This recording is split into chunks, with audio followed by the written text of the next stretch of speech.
Бројки со Наташа Мерсовска на Радио Слободна Македонија.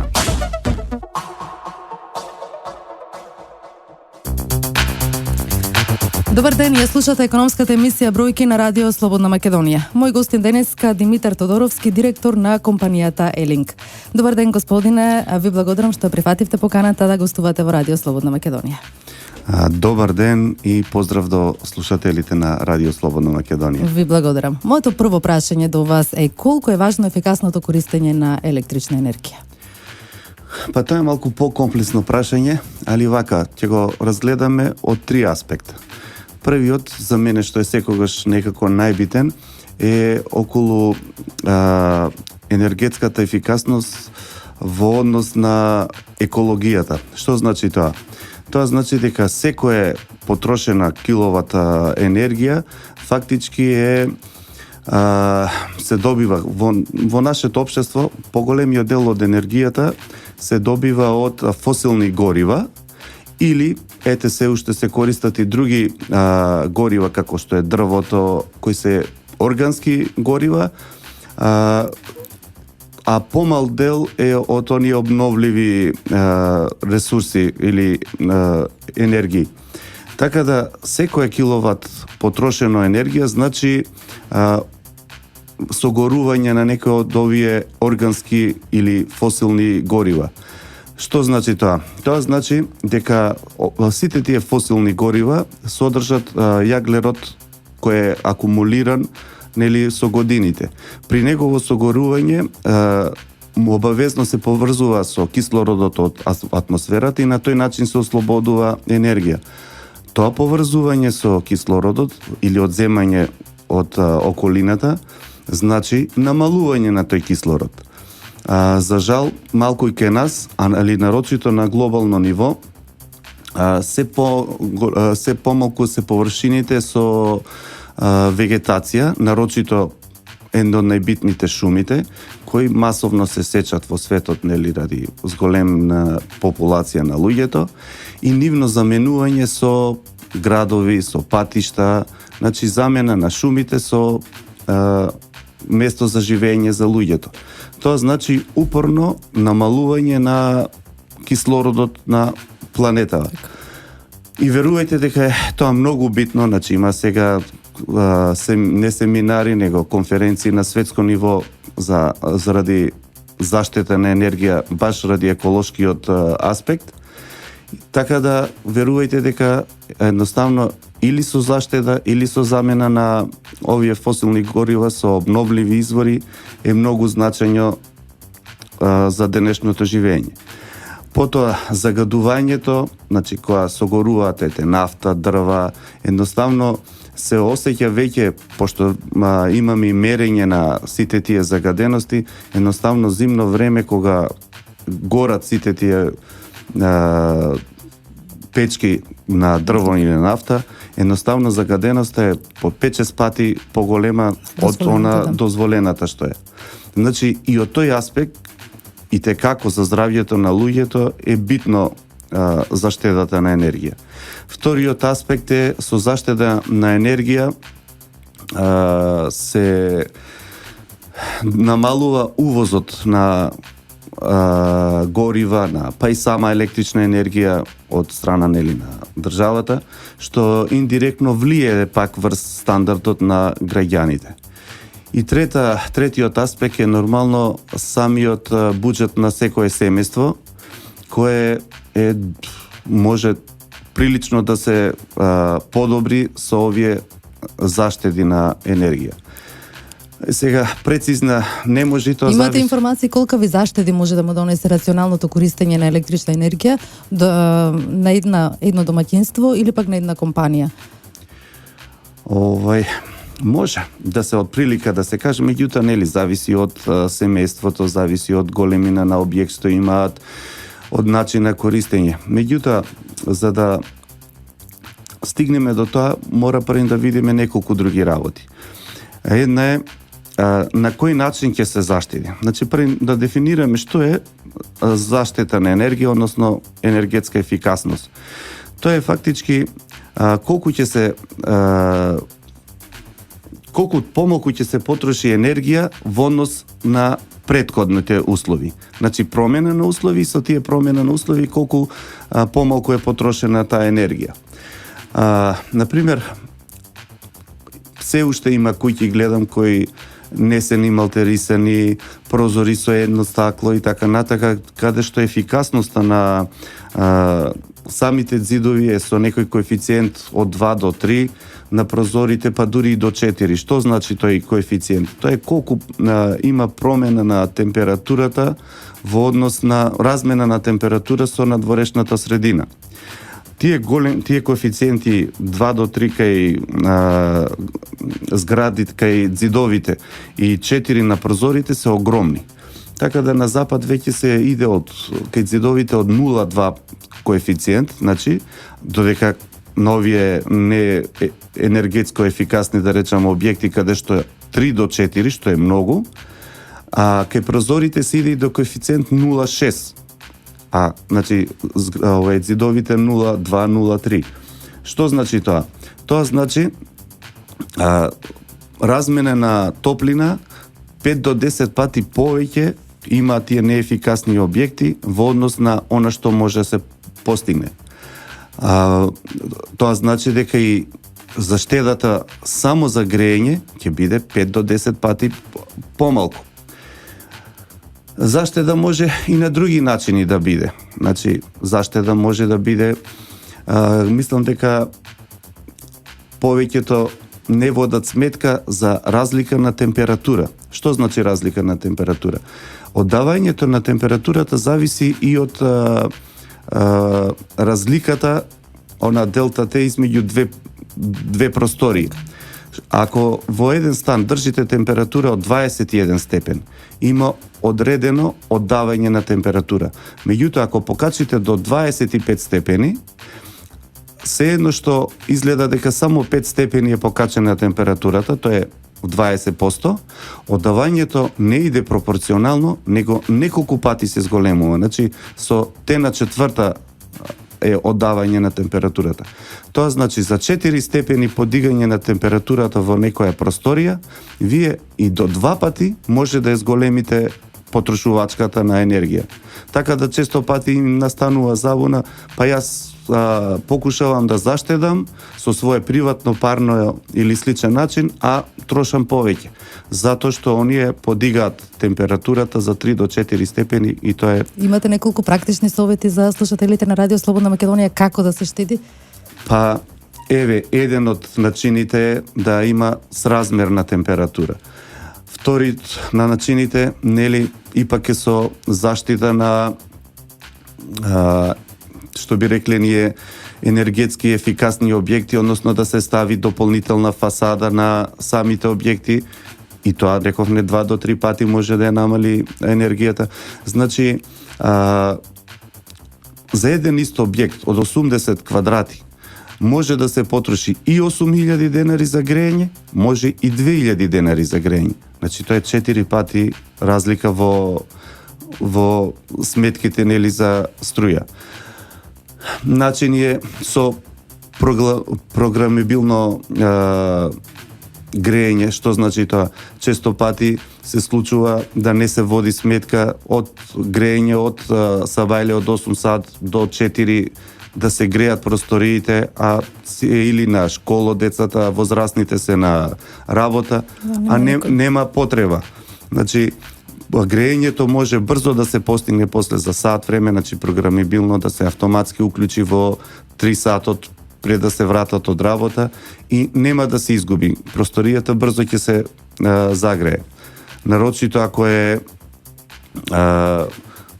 што би рекол енергетско ефикасно, односно со добра изолација на прозори. Сега постојат прозори со 2 стакла, со 3 стакла, со разни фолии кои дозволуваат да проаѓа светлината, ама да не се оддава топлината.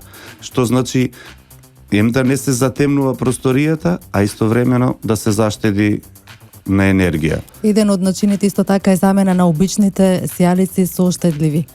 Вие сте во овој бизнис, какви видови штедливи сијалици нудите на пазарот? Па, моментално се уште најголема потрошувачка е на обичната сијалица, викаме жичана со волфрамо или сега различни други влакна, нели, кои се суштина најголем потрошач со најмала светлина. Кај овие обични сијалици 90% од енергијата иде во топлина, а само 10% преоѓа во светлина. Што значи 90% од енергијата се троши. Нарочито е лошо ова во летните периоди, каде што ние и ги ладиме веќе просториите. Од една страна е ладиш просторијата, трошиш енергија за да оладиш, а од друга страна го топлиш станот или просторијата со тие обични сијалици. Втор некој потрошач се еден вид штедливи или неонско осветлување.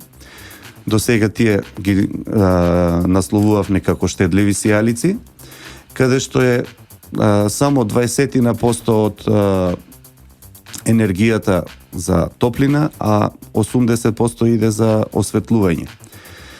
Меѓутоа, векот на траење на тие сијалици е сепак поголем далеку, нели, од обичната сијалица каде што е до 1000 часови, а кај штедливите овие неонски се и до 6 до 10.000 работни часови.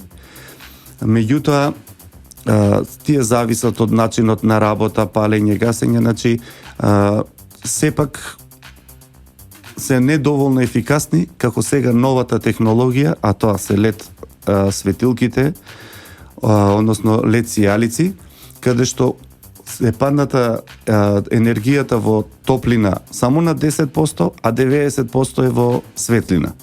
Значи таму е огромна заштеда.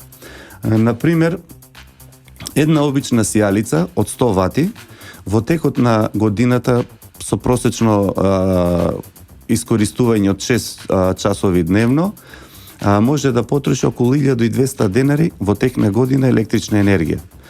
За разлика од тоа, една LED светилка, односно сијалица, која за да ја даде истата светлина, доволно е 11 вати, што значи дека во текот на годината ќе потроши околу 150 денари, а ја дава истата светлина. Огромна разлика во цена. Да, значи постојат различни видови од овие LED сијалици, меѓутоа нивната цена, зависно од брендот, нели, се движи на пазарот веќе е падната од 250 до 500 денари, нели, од најјаките брендови. Меѓутоа, очигледно е дека само во една година веќе се исплати да се купува од тие LED сијалици и во првата година веќе се исплати инвестицијата. Со таа разлика што веќе LED сијалиците рок на траење им е 30 до 50 илјади часови, значи за разлика од 1000 на обична сијалица, во првата година се исплати, а наредните години е гратис. Значи тоа е стварно едно корисно замена или инвестирање во домаќинствата, што се сплати брзо и сметам дека е сијалица, значи сега е добата на LED светилките. Да не заборавиме дека ќе продолжиме со разговорот, мора да направиме една мала музичка пауза да ги слушнеме рекламите. Утро, пладне или ноќ, твој пријател во секој дел од денот. Радио Слободна Македонија. Бројки со Наташа Мерсовска на Радио Слободна Македонија. Гостин во емисијата Бројки Димитар Тодоровски, директор на компанијата Елинг. Господине Тодоровски, зборувавме за штедливите сијалици. Може ли да направите една споредба, како работат обичните, а како штедливите? Како што напомнав, обичните сијалици кои имаат неколку аспекти. Едниот е дека обичните сијалици сега се исполнети со гасови, живини гасови и слично, кои се штетни за здравјето на дели населението. И да напоменам дека во Европска заедница веќе неколку години обичната сијалица е сврлена односно забранета за употреба. Една ради загадување, а втора е ради незината неекономичност, која рековне 90% е топлина, само 10% е светлина, додека кај рековне сега доаѓа добата и ерата на лед осветлувањето, каде што само 10% е топлина, а 90% е светлина и нема никакви загадувачки гасови или емисии. Морам да напоменам неколку други работи околу разликата меѓу обичната сијалица и лед светилката или сијалицата. На годишно ниво во Македонија, верувајте, ако се заменат лед, обичните сијалици со лед сијалици, разликата околу 50 милиони евра само во заштеда на струја.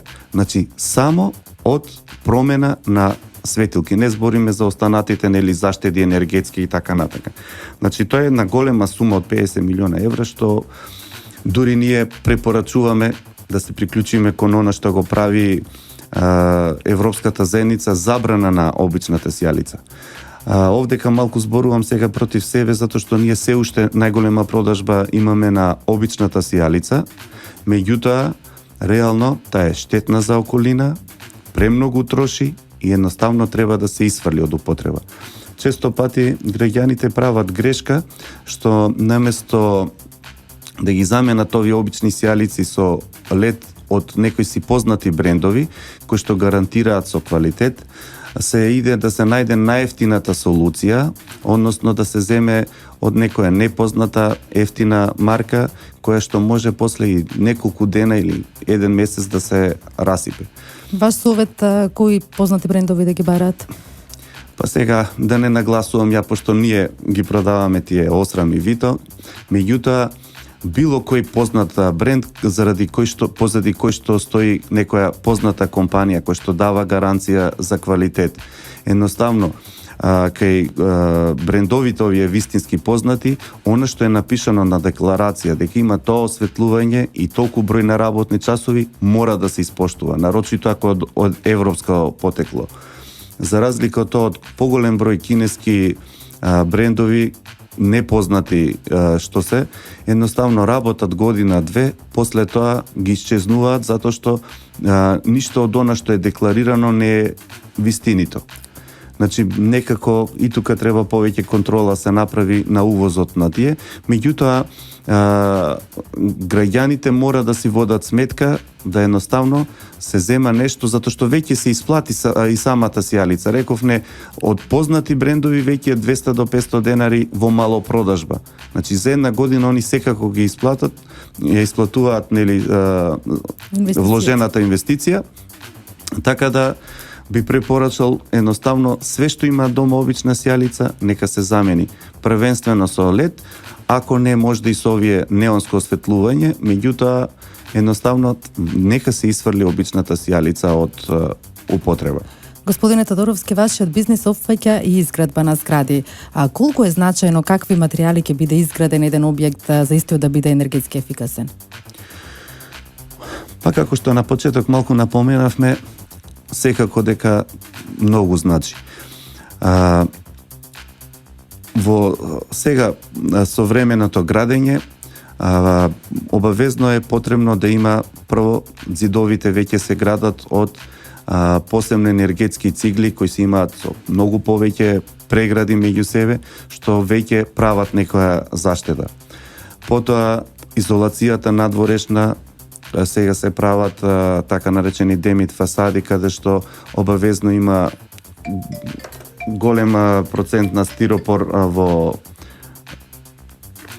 од дебелина од 5 до 10 сантими. Препорачуваме минимум да биде 10 сантими, затоа што стварно заштедата е веќе поголема. Да се обрати исто на стаклата, значи да бидат минимум двојни стакла, со постојат разни примеси на стаклата со внетнување на аргонски гасови внатре или слоеви заштитни на стаклата кои не дозволуваат од една страна проаѓање на топлината, а од друга страна да влези, не рековме, светлината. Сите овие се битни работи за заштеда. Меѓутоа, ние пременуваме на нашите згради и друго. Едноставно, и секој стан го изолираме од другите станови со посебна изолација. Значи према стан со друг и према ходник, затоа што едноставно се повеќе има и па веќе и градското парно почнува да се применува регулација, секој стан посебно да има калориметар и секој кој може да заштеди и нека заштеди, меѓутоа ако ги изолираш секој стан посебно, едноставно нема оддавање на топлина и према ходник, тоа е веќе губење на енергија. Меѓутоа, моето прашање е како граѓаните да го препознаат ова, кои сакаат да купат стан? Тие го гледат веќе во финална фаза, на што треба да внимаваат? Заради тоа сега се спроведува енергетски пасош. Тоа е нешто што треба да стапи во сила во 2016 година и тоа е некој сертификат дека зградата е направена по некој нов стандард. Еден од начините и во самата во тек на изградба да се види која зграда како се изработува, тоа е лесно приметливо. Меѓутоа се трудиме да го направиме тоа на некој ниво со енергетски пасош, каде што се задаваат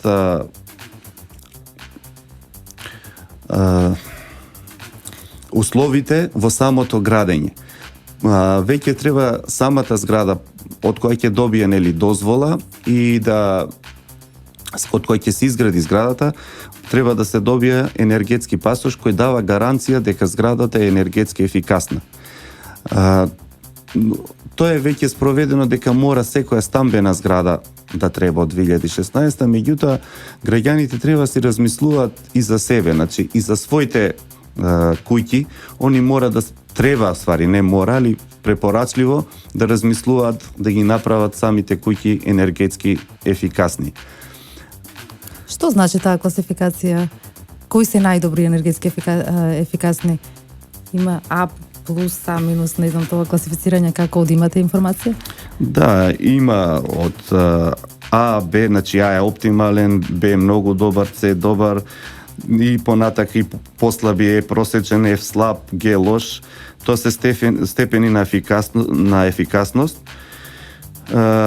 Уредите и расветни тела од А класа трошат многу помалку енергија, исто и објектите што се од А класа, во секој случај оддаваат многу помалку енергија него некои објекти што се од F или Г класа, значи со многу по-слаба енергетска ефикасност. Енергетските пасоши, споменавте од оваа година ќе почна да се издаваат, но почна ли граѓаните да бараат кога купуваат нов објект? Се интересираат ли дали е ефикасен, дали ќе има енергетски пасош? Се уште некако не се толку посветува внимание на таа енергетски пасош, меѓутоа и во законот само е кажано дека треба да стапи во сила 2016, меѓутоа не е точно од кој момент, така да се уште не е законска обврска, меѓутоа се надеваме дека ќе стапи во сила 2016 и едноставно ќе биде задолжително вадење на енергетски пасоши, кои ќе мора да се вадат од моментот која ќе биде изградена зградата и пред да се пушти во употреба и во продажба. Тие енергетски пасоши фактички треба да важат само при продажба на објектите. Не важат ако се користат за своја употреба, меѓутоа за продажба ќе треба да се има енергетски пасош. Моето последно прашање до вас, господине Тодоровски, е што ќе им препорачате на слушателите на Радио Слободна Македонија? На што треба да внимаваат и за што да се грижат, за да заштедат струја во иднина? Па треба за све да се грижи. Значи сега веќе има и апарати во домаќинството кои имаат значителна заштеда на енергија. Како што рековме, и на осветлувањето кое се поголема улога игра во заштедувањето на енергија и користење на грејни тела кои исто така, значи не само самиот објект да биде енергетски ефикасен. Меѓутоа и грејните тела може да бидат енергетски ефикасни, така да што или се употребува со користење на дел од надворешната топлина за да се заштеди, или се користи топлината од земјата, односно тие се подземни инсталации каде што температурата на почвата е секогаш околу 10 степени, што значи во зимно време вие покачува температурата на грејните тела, во летно време вие лади, пошто надолор во зимно време и минус може да биде, а летно време и 30-40 степени. Значи едноставно да се води сметка на какви грејни или тела за ладење користат, какви уреди користат, во какви објекти живеат и со што се осветлуваат дома. Господине Тодоровски, јас ви благодарам што бевте гостин во емисијата Бројки, искажавте навистина корисни совети за сите слушатели. Благодарам што ме поканивте. Уште еднаш поздрав до сите слушатели. Ви благодарам. По кратката музичка пауза ќе ги слушнете и најважните економски настани оваа недела. Емотивно бегство со твојот партнер. Радио Слободна Македонија. Бројки со Наташа Мерсовска на Радио Слободна Македонија.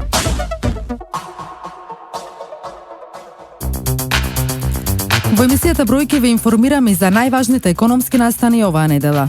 Вработување на над 11.200 лица од различни категории за помалку од 10 месеци.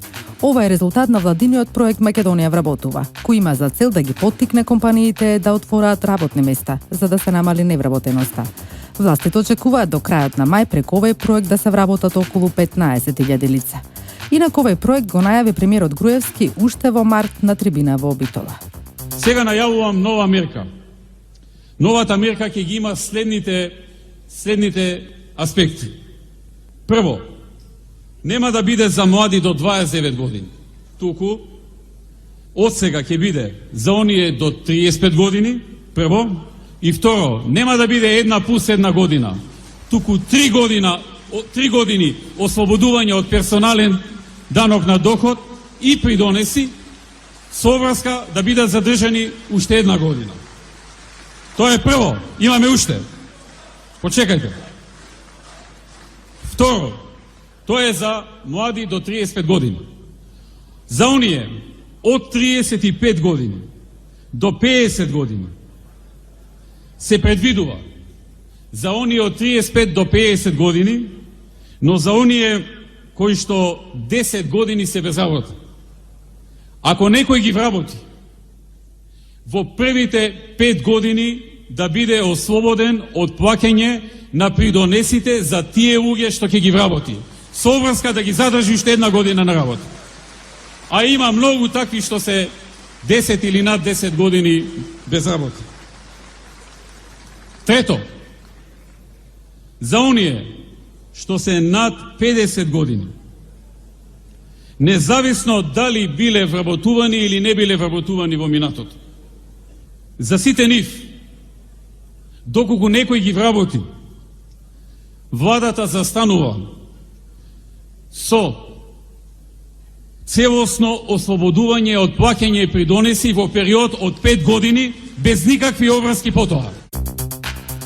Комисијата ги изгласа измените во законот за субвенционирано кредитирање. Младите преку поволни услови ќе може да си купат куќа и да си го решат стамбеното прашање. Приватени се и 2 амандмани на опозицијата. Првиот се однесува на лица кои имаат навршено 35 години и вториот на место 1. Барател на куќа ќе може да аплицира ако 3 изминати години нема имот на свое име. Со измените на законот практично се подобруваат условите на предходниот закон и се овозможува за лицата што имаат до 35 години да добијат повисок износ на субвенции и подолго да бидат давани тие субвенции со цел да се стимулираат младите лица да користат средства за решавање на нивното стамбено прашање, односно за изградба или купување на куќа. Индиски инвеститор ја купува порцеланка. Инвестицијата е вредна на 30 милиони евра и ќе отвори нови 1000 работни места. Групацијата BRG во стариот објект на Велешката фабрика ќе произведува кујнски прибор од неергесувачки челик. Новата фабрика ќе биде лоцирана во објектите на поранешна порцеланка. Оваа инвестиција Сакам да потенцираме резултат на нашите заложби. Да вратиме во живот колку што можеме повеќе од фабриките кои изгаснаа во времето на транзицијата. Тоа е исклучително мрачен период од нашата историја која остави без работа и илјадници граѓани широм нашата држава и стави клjuč на многу фабрики низ Македонија. Да се донесе инвестиција е исклучително тежок процес, истакна вице-премиерот Ставревски, кој потенцираше дека во изминатиот период се воделе интензивни преговори со групацијата, која е меѓу глобалните лидери во својата област. После Маркарт со 500 почнавме, еве денеска имаме со индиската компанија BRG 1000 вработувања. Да се надеваме дека ако вака се зголемуваат бројките, дека следното ќе биде 2000, но да ги има уште повеќе. Нова странска инвестиција беше најавена вчера. Компанијата Герман Електромеханик Систем ќе гради фабрика во зоната во Бунарчик вредна 15 милиони евра. Се работи за инвестиција која премиерот Груевски ја најави пред крајот на годината.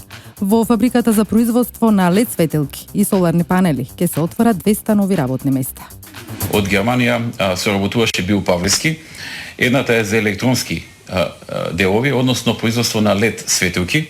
Тие ќе имаат 200 вработувања и некаде во првата половина на јануари треба да дојде до потпишување на договор со нив. Компанијата, чие седиште во Германија, планира во Македонија да го пресели производството лоцирано во југоисточна Кина. Фабриката треба да биде готова до крајот на годината, а во неја ќе се развива и центар за истражување на нови технологии. Примарен пазар на компанијата ќе биде Блискиот исток, а по една година и Европа и ќе најде примена во повеќе индустрии кои може да имаат придобивки од економично и еколошко осветлување. Со цел да се биде поблиску до овие пазари, компанијата разгледуваше повеќе земји во регионот и одлучи производствената технологија од југоисточна Кина да ја префали во Македонија, а пред се поради поволните бизнис услови, квалитетната работна сила и одличната инфраструктура. И до година продолжува проектот за субвенции за набавка на земјоделска механизација, најави премиерот Груевски. Досега владата поддржала купување на околу 10.000 трактори и други машини со субвенционирање на најмалку 50% од вредноста на набавката. Се работи за вкупна инвестиција од 15 милиони евра. Програмата за која зборуваме, а која е тема на денешниот меморандум за соработка, ќе се фокусира на 3 главни области на активности. Во првата област се опфатени активности кои се поврзани со развивање и пуштање во функција на софтверското IT решение за координација при планирање на политиките, буџетирање и спроведување на програмите за равномерен регионален развој, како и понатамошно унапредување на законската рамка и оперативните стратешки акцијски планови. Италијанската компанија Кондонте ја изгради првата хидроцентрала. Наскоро се очекува да почне со работа, а плановите на компанијата се да изгради уште 3, за што ќе инвестира 19 милиони евра. Ова инвестиција придонесе за ангажирање на многу локални компании и придонесе позитивно за развивање на економијата во делот каде што се градат овие хидроелектрани. Иако влегува во Македонија само со 19 милиони евра, дава надеж дека ова компанија е потенцијален кандидат да продолжи со инвестиции во Република Македонија. Издадени првите 7 одобренија за градба во индустриската зона во Кривогаштани. Таму ќе се гради фабрика за преработка на замрзнато зеленчук и овоше, која се очекува да вработи 100 лица. Денес отпочнуваат роковите за изградба на објектите кои што ќе се внесуваат на тој стопански комплекс. Имено се работи за објекти кои што ќе бидат од карактер за преработувачката индустрија на пиперка, односно се планира според најавата на инвеститорите изградба на комплекс за преработка на зеленчук, односно замрзната пиперка. Со програмите за самовработување се очекува отворање на 900 мали бизниси и најмалку 1000 нови работни места. Државата за започнување бизнис нуди неповратни 3200 евра во опрема и repроматеријали. Повикот е во тек, а за реализација се издвоени 3,3 милиони евра. Грантот може да се движи оваа година, имаме одредено зголемување на износот на средства, може да се движи од 201.000 денари па се до 349.000 денари за оние кои што се кои што ќе имаат поиновативни бизнис планови и оние кои што ќе имаат план за развој на собствената компанија и потреба од повеќе вработување. Може да се финансира и дополнително вработување со грант од 92.000 денари. Овде завршува емисијата Бројки во продукција на Радио Слободна Македонија. Денеска, 14 јануари, со мен уредник и водител Наташа Мерсовска и Владимир Дамјановски техничка реализација. За музиката задолжен Иван Бечковиќ, музички директор. Јас ви посакувам убав ден. Бројки со Наташа Мерсовска на Радио Слободна Македонија.